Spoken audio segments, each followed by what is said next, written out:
And joining us on the couch, the comedian, the Canadian, Mr. Aaron Berg. What's going on, man? Thanks for coming on the show. Very much. Aaron Berg, ladies and gentlemen. Didn't you shoot a president or something? People get confused about that. Mostly dumb Americans, but that's fucking great. Thank you. You know your history, but you don't know who did it. You killed someone. And like I'm 9/11 attacks. I'm amped to be here. I don't know. I'm just so worried about fucking getting home on that 4 train. I think I'm gonna stay in fucking Portchester, go on Craigslist and find a BBW model I can sleep inside. My husband's coming back from jail and shut up. Shut up. Just drip out by the bedside and you won't get pregnant. Just drip out by the bedside. Where do you keep your popcorn, you fucking slob? It's in me. I know. Tell your kid to shut up. Hey, get your fucking kid off your stripper pole so we can finish fucking in the crib. That is a dangerous train you're taking home. You might want to get out some mug money. Let's first things first. Canadian comedian, Jewish comedian, and you look like neither. Thank you. We've had a lot of I am part of a mission from Canada to infiltrate the Jew comedy and take over with Russian accent. We've had a lot of comedians on the show. Primary task is to assassinate Woody Allen. I know where he played jazz. I don't find him. I pee on him. Gonna poison his clarinet. But yeah, I mean, you're kind of a jack dude, like most comedians we've had on the show. Tall, lanky, fat, not really in shape. You don't fit the mold. Thank you, man. I guess it's a compliment, right? Yeah, you look good too. Thanks, man. We want to go see Les Mis? I'd love to go see Les Mis. I heard Russell Crowe is fucking awful. He can't sing, but he's aware of the fact that he can't sing while he's doing it. Can I ruin the ending for you? Please don't. He walks through the fields. He's like, I am Maximus. How could you ruin the ending to Les Mis? It's 200 years old. I don't know. Maybe he didn't see it. I don't know. He jumps off the bridge and kills himself, and the snap, he hits like some fucking riverbed. Is he singing as he falls? Like, pretty much. I'm dying. But he just like, he just fucking bites it, man, hard. Yeah, it's a good one. Movie. It's a good one. So yeah, you've mentioned, I've seen your stand up before, mostly on the interwebs. You were a male stripper? Is that a true thing? Yeah, I used to be a bodybuilder, a stripper. Used to jack steroids and all the good stuff, man. And what was it, how did you go from male stripper to comedian? I became an actor first. Nice. I did a movie called Detroit Rock City, and then I thought I'd be a movie star after that because it was like opposite Edward Furlong before he went into the drug phase. And then I was like, I'm going to be a star now. So I quit my day job, which was stripping and personal training. And then I got nothing. So I started telling Michael Jackson jokes and dick jokes. And it evolved into the beautiful poetry that you are now witnessing and embarking. This Bukowski Shakespeare concoction that I call my cock. Anyways, as you've heard for the first 15 minutes, basically we just got you here to take your clothes off. Right, so cue up the music. All this Les Mis talk got us hot and ready. You're sweating like an animal. Now I am. It's fucking hot as balls in here. It's really not. It's really not? No, I'm fine. Maybe it's because you don't have a sweatshirt on, a tie, and drinking coffee. Oh, that's true. I'm all jacked up. And your feet are sitting in too hot water. Plus I have the space heater on, which is not helping anybody. And those skinny jeans are tighter than fucking dolphin skin. He has 2 pairs of jeans on. And thermal pajamas. So wait, so you were doing the male stripper thing, decided to go into acting. Yeah. How did that kind of come about? Auditioned? What was the process there? I started auditioning. I always wanted to be a movie star. I mean, I used to have good looks before all the fucking booze and drugs took their toll. And I thought I'd be a movie star, and that just never happened. So stand-up is much more low rent. You can be ugly and do stand-up, and look at all the people that are famous. That's a good point. Did you move to L.A. and follow the dream, or you got the gig from Canada? I'm fucking living the dream right fucking now, man. I don't need to move anywhere. He's got to take the 4 train in about an hour. You started out as a Canadian farm boy, and you fucking got on Detroit Rock City. How'd you do it? Jewish farm boy. Jewish farm boy. Father, why are you always upstairs in the barn? Father, I have a dream. You will not be a jazz singer. You will not. You're a cantor and a farm boy.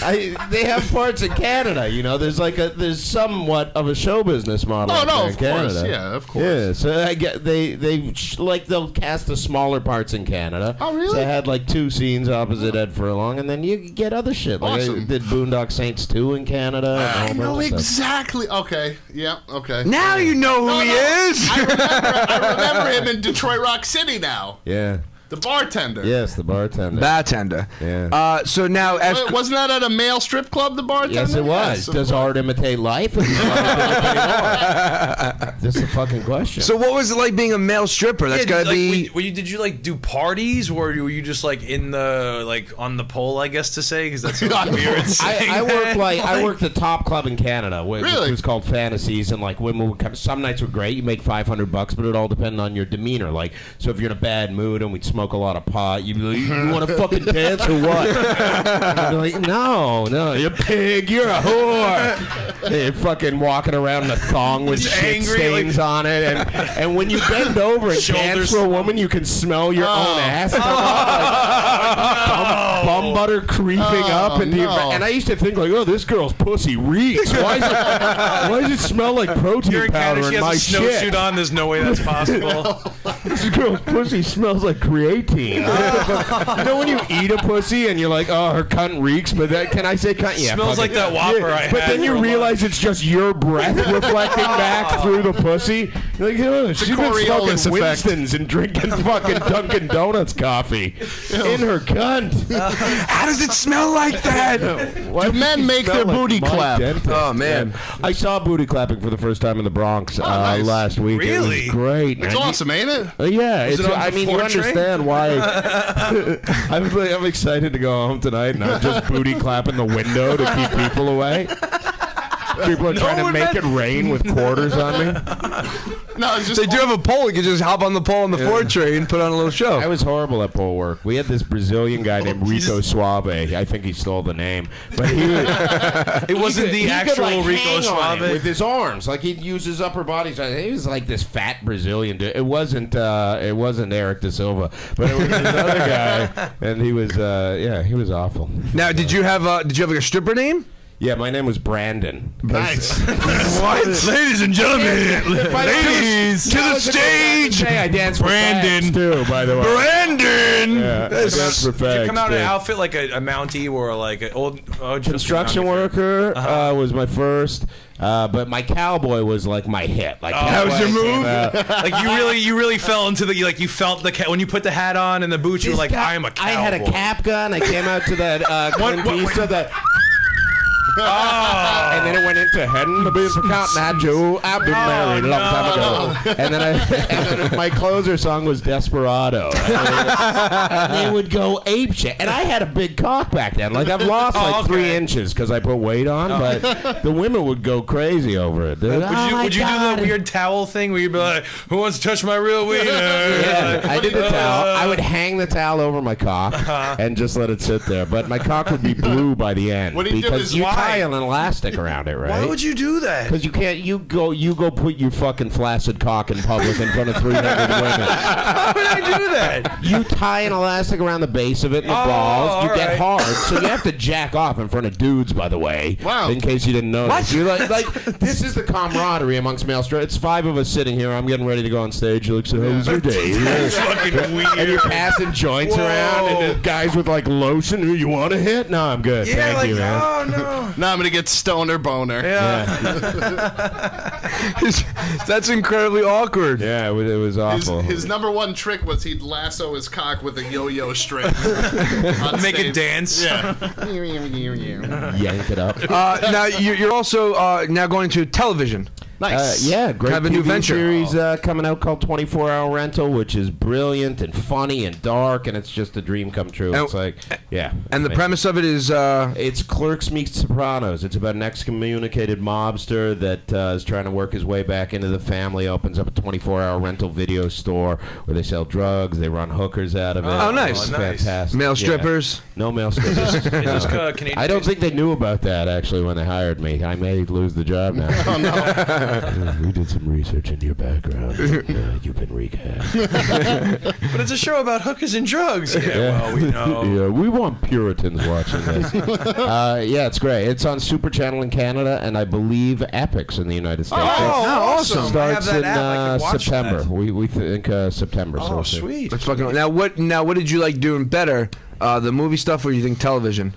Like, because you have that consistency of episodes and things of that nature, and then you have the idea of, you know. This TV Kind of- show is a dream come true. I can't compare any other TV shit I've done to this. This is just fucking phenomenal. And now, what's your role in the show? I play Floyd, who is a cab driver married to a prostitute, played by a great comedic actress named Leslie Seiler. I have a degree in philosophy and comparative religion, which I do have in real life as well. Oh, and it's not a true story. And then they made the character College a Jew boy. because they could smell it on me. So they're like, maybe you should be Jewish. Who's they? They, you know, Hollywood. The other Jewish people. Now, being Jewish and from that's kind of a weird mix. Jewish Canadian, is that something that's I'm sure typically it's kind of common. Only to people that have shows in Portchester. All right, fair enough. Wait, you're from two different. They combine things outside of New A lot York. of people are shocked about that. Yeah, there's a lot of Jews up there. Wait, there's people that ain't Italian out there? Wait, hold on. You're telling me there's other things other than Italian Catholic? I don't get this. What is this Jewish this thing? boat called the Mayflower. Actually, my grandmother's Jewish, and I can recite the Brooker if you'd like. Go ahead. Wow. I'm not gonna. That's ridiculous. That's how I'm getting out of every lie from now on. Go ahead. I know the entire Emancipation Proclamation. Say it. Nah, I'm not that. I'm not gonna now. Fuck it. I can't say the I'm not Brooker. I can say the Brooker. What was I say? I was on Brooker train. Right. I was on the Brooker Jewish track. Canadian. Yeah. Here on the Vinny Brusco so now show. in regards to the stand-up stuff, is it something where you kind of mix the Canadian aspect of it? Do you mix in the Jewish thing? What do you kind of use as your, or do you just go stripper? Put your hands together. You know, I think that the stripper factors into it. The Canadian, the Jewish is like the sensibilities of where my comedy comes from. But I mean, I'm talking about everything now. I talk about living in Harlem now. Talk about what makes America such a great country, even though it's infinitely falling into third world status. Stuff like that. One day at a time. I have a pretty decent question. As a comedian, Decent. I love that you set that up. I'm pretty great, but I have like a moderately okay question. You mind if I ask it? like as a comedian, do you kind of put yourself like you went from Canada, you lived in LA, and Never lived in I know LA. but you worked. That's why I was you worked decent. in LA? No. No? I've been Okay. to LA like twice. Way to know everything about the guy. All right, let's try this again. So you lived in I Canada. have a pretty decent question. Aaron Berg is on the show, ladies and gentlemen. So wait, when you worked on a farm, Shut up. When you sung Fiddler on the Roof. No, like did you you live in Harlem now? Do you kind of put yourself in those situations where where you not in your element to kind of get better material, I guess you'd say? To kinda do that? I think it helps, but if I had my choice, I wouldn't live right next to the projects. I'd rather be in the East Village or somewhere. As long as I can avoid Brooklyn, I'm happy. But I don't think it's a choice, and I think moving here from Canada was a setback initially because I'd hit a point in Canada where I was working all the time and I had a great life and I was making money, and now I come down here and I'm making doing shows in Portchester. but I'm having a great time. Though. But isn't it? And I always go back to this. For you, isn't it great to not have the day job? Like you've kind of separated yourself from just kind of going to the 9-to-5 thing and then doing it on the side. Where now this is your job, this is your career. You're successful at. You've been in movies. You have a television show coming out. Yeah. Isn't it kind of like rewarding in that regard to say, all right, maybe I'm not fucking Martin Scorsese, whatever. I'm not doing all these big things, but I'm successful in regard that I don't have to do a fucking 9-to-5. Yeah, I mean, as soon as I stopped doing that, it was a big thing. That I mean, like yours over it was a years. stripper, but I also worked as a waiter and all that shit. I worked at Planet Hollywood. I used to rub my dick on people's food. You know what? all right, we're gonna take a break. We'll come back to you talking about. take a break for that. Well, that's We're like a gonna- teaser it's- because we're right. about to talk about how many dinner rolls you molested. All right, we're talking about how many dinner rolls you molested. We're gonna get into a documentary you filmed out. A really tight feeling. There you go. Documentary you did in Israel, and much more with Aaron Berg. And you give us a call 914-595-4871 or Skype us at Zadalza NY. We'll be right back.